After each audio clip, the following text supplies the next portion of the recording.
خبر ہے کہ صدر مملکت نے دونوں ایوانوں سے منظور کیا گیا پریکٹس اینڈ پروسیجر بل نظر ثانی کے لیے پارلیمنٹ کو واپس بھجوا دیا۔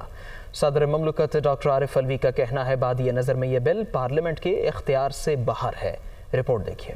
پریکٹس اور پروسیجر بل حکومت اور صدر مملکت کے درمیان نئی کشمکش۔ صدر نے بل منظور کرنے کی بجائے پارلیمنٹ کو واپس بھجوا دیا۔ صدر مملکت کی جانب سے کہا گیا کہ بل قانونی طور پر مصنوعی اور ناکافی ہونے پر عدالت میں چیلنج کیا جا سکتا ہے، اسی لیے بل کی درستگی کے بارے میں مزید جانچ پڑتال ضروری ہے، اسی لیے بل پارلیمنٹ کو واپس بھیجنا مناسب سمجھا۔ مزید کہا گیا کہ آئین سپریم کورٹ کو اپیل، ایڈوائزری، ریویو اور ابتدائی اختیار کے سماعت سے نوازتا ہے۔ مجوزہ بل آرٹیکل 184(3) عدالت کے ابتدائی اختیار سے متعلق ہے۔ صدر مملکت کی جانب سے سوال اٹھایا گیا کہ مجوزہ بل کا مقصد ابتدائی اختیار استعمال کرنے اور اپیل کرنے کا طریقہ فراہم کرنا ہے۔ یہ خیال قابل تعریف ہو سکتا ہے، مگر کیا اس مقصد کو آئین کی دفعات میں ترمیم کے بغیر حاصل کیا جا سکتا؟ شدہ قانون تو یہ ہے کہ آئینی دفعات میں ایک عام قانون سازی کے ذریعے ترمیم نہیں کی جا سکتی۔ آئین ایک اعلیٰ قانون ہے، قوانین کا باپ ہے۔ آئین کوئی عام قانون نہیں بلکہ بنیادی اصولوں، اعلیٰ قانون اور دیگر قوانین سے بالاتر قانون کا مجسمہ ہے۔ جانچ شدہ قواعد میں چھیڑ چھاڑ عدالت کی اندرونی کہانی، خود مختاری اور آزادی میں مداخلت کے مترادف ہو سکتی ہے۔ ریاست کے 3 ستونوں کے دائرہ اختیار، طاقت اور کردار کی وضاحت آئین نے ہی کی۔ آرٹیکل 67 کے تحت پارلیمان کو آئین کے تابع رہتے ہوئے اپنے طریقہ کار اور کاروبار کو منظم کرنے کے لیے قواعد بنانے کا اختیار حاصل ہے۔ آرٹیکل 191 کے تحت آئین اور قانون کے تابع رہتے ہوئے سپریم کورٹ اپنی کارروائی اور طریقہ کار کو ریگولیٹ کرنے کے قواعد بنا سکتی ہے۔ صدر مملکت نے کہا آرٹیکل 67 اور 191 دونوں اداروں کو اختیار میں مداخلت سے منع کرتے ہیں۔ عدلیہ کی آزادی کو مکمل تحفظ دینے کے لیے آرٹیکل 191 کو دستور میں شامل کیا گیا۔ آرٹیکل 191 کے تحت سپریم کورٹ کو پارلیمنٹ کی قانون سازی کے اختیار سے باہر رکھا گیا۔ آرٹیکل 142(a) کے تحت پارلیمنٹ وفاقی قانون سازی کی فہرست میں کسی بھی معاملے پر قانون بنا سکتی ہے۔ صدر مملکت نے لکھا 4 شیڈول کے تحت پارلیمنٹ کو سپریم کورٹ کے سوا تمام عدالتوں کے دائرہ اختیار اور اختیارات کے حوالے سے قانون سازی کا اختیار ہے۔ پریکٹس اینڈ پروسیجر بل کو قومی اسمبلی اور سینٹ سے منظور کروائے جانے کے بعد دستخط کے لیے صدر مملکت کو بھیجا گیا تھا۔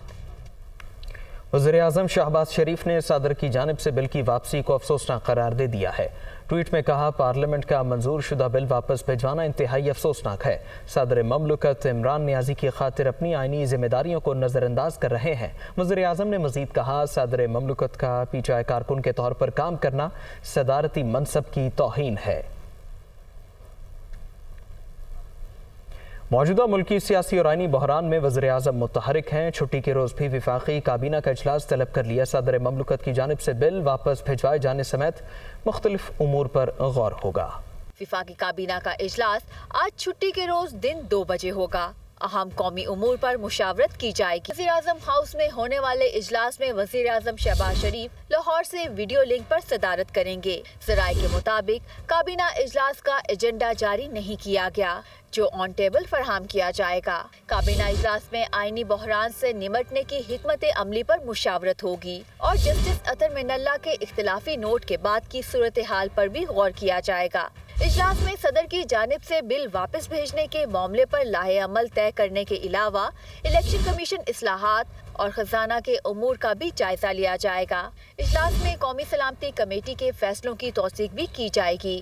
چیئرمین تحریک انصاف عمران خان نے کہا ہے کہ ہم نے انصاف لینا ہے، ہماری آزادی کی جنگ ہے جس کے لیے ساری قوم کو تیار ہونا ہے۔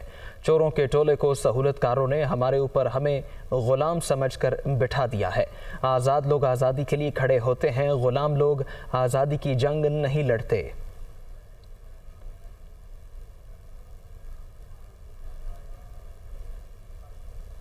وزیر اطلاعات مریم اورنگزیب نے عمران خان کے بیان پر رد عمل دیا۔ کہا اقتدار کی غلامی میں ڈوبا شخص جو بیٹی کو ٹھکرا دے وہ حقیقی آزادی کی جنگ لڑ رہا ہے۔ غیر ملکی لابی فرمز کے غلام حقیقی آزادی کی جنگ لڑ رہے ہیں۔ آزادی کی جنگ لڑنے والا پہلا بزدل ہے جو کالے ڈبے منہ پر پہن کر باہر نکلتا ہے۔ مزید کہا کالے رنگ کے ڈبے سے سر باہر نکال نہیں سکتے اور بزدل نواز شریف ہے۔